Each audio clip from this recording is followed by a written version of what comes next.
Hi, hello, welcome to Pizza Podcast number 10. Oh, good Lord, we're on number 10. That's crazy. How about that? This is Keith from Birmingham Broker. He was there when we were enjoying this pizza. In fact, you were responsible for the selection of this particular place, were you not? Yeah, La Fresca is my favorite restaurant to eat at. La Fresca. La Fresca. Other people enjoy La Mountain Dew. He likes La Fresca. That is Italian for what? The fresh? Yeah, I don't know. Nice. Yeah. Okay, whatever. We should probably do some research before we turn on the cameras, shouldn't we? Sorry. Anyway, so you go there every Friday, and Craig said he ate some of your leftovers and said, we got to go to this place. And so we did.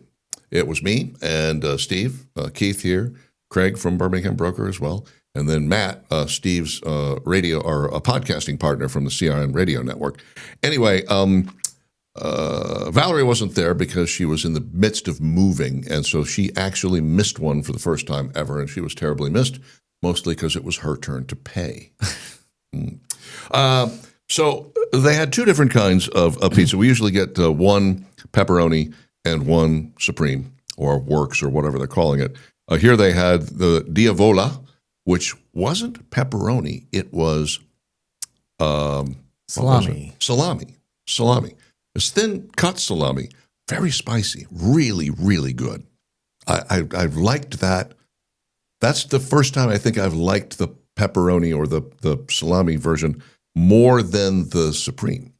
Yeah. And the other one was the Suprema, which, every Supreme is different. This one didn't have green peppers on it, but it did have like black olives, had a couple of different kinds of meats, had mushrooms? I don't know. Did. Okay. Yeah, it was a very built-up pizza. It was quite delicious. Don't get me wrong. I enjoyed it. But the thing about the salami was you really got the crust flavor coming through there. And, man, they got the crust down. Oh, it's phenomenal, yeah. I mean, there's a certain soury taste to a great pizza crust. And also the texture being both crunchy and a little chewy. That's hard to get. And believe me, I've tried. I make a lot of pizza. I got a pizza oven. I do it again and again and again. I have yet to perfect that particular pizza crust. I'm going to keep working on it because I really want to get there. But La Fresca's got it down. But they serve a lot of Italian food, right? Yeah, they serve just about anything. The chef there has seasonal stuff that he always creates. I've never had anything bad there at all. Like I said, I told you, I'm there every Friday just for lunch, just to go spend a few minutes, have pizza, relax, and go back to work. And so this is it's a standing date you have with yourself. Yep. Okay. Absolutely. Works for me. By the way, wine list as long as both of your arms at this place, including, you said there was a bottle that only they get. Correct. Yeah. Marco does a good job of just bringing in this one particular wine that you can't get anywhere else. Wow. So if you're interested in something truly unique and different, then I highly recommend this. No real cheese pull on this, but again, here's what I've noticed about these places that are really diehard Italian. They get that the crust is a huge part of the pizza, and they don't overdo the toppings. And that is definitely the case here.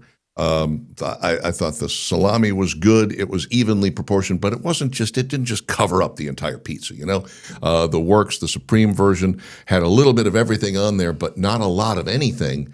And also the sauce was, I don't want to say sparse, I just want to say it was a thin layer. Yeah, it's just very fresh. Right. See, the Italians really think of pizza more as the crust and then some toppings. We in America are like the crust is just a vehicle for the toppings. That's all we're using it for. Yeah. So just certainly one of the best crusts we ever had. This one was good. Vecchia was really good. They had a great crust as well.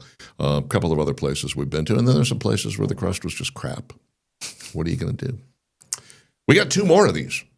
You going to come along again? Yeah. Okay. Yeah, where's next? I can't tell you. Okay. I mean, I could, but I'd have to kill you.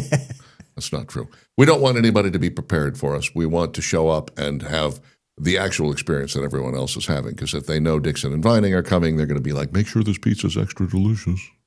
And or that's just assuming that everyone's heard of us. May not be the case. I don't know.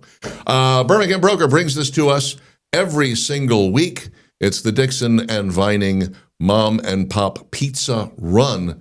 Talk 99.5 and talk995.com. And we'll see you next week.